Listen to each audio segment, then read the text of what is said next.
izay aloha amin'ny tontolon'ny fampianarana famomba ny asa fampiroroana izay niseho tety sy Mahamasina ny Alahady alina lasa teo kosa dia fantatra izao fa olona iray no voasambotra izay nentin'ny teo anivon'ny zandarimarim-pirenena nitondrana fanazavana indrindra moa momba an'ity raharaha ity amin'izao fotoana izao. Ndeo jerentsika ny sary mifandraiky amin'izay.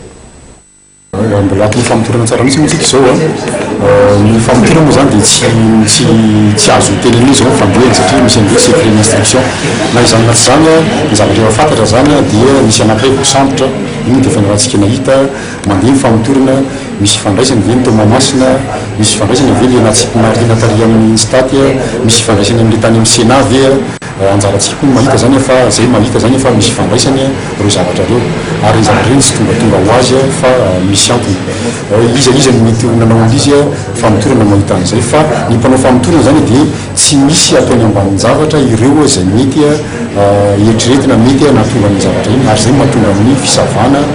misy fisavana zany fisavana moa zany tsy mety hoe ratsy moa fa ny fisavana dia anadiovana n'le koa zany anankiray ary faharoanaka an'izany mety ahitana ny marina koa raha ohatra ka mandeha any amin'izay anankiray izy dia misy appel à témoin zany miantso an'ireo ny vahoaka zany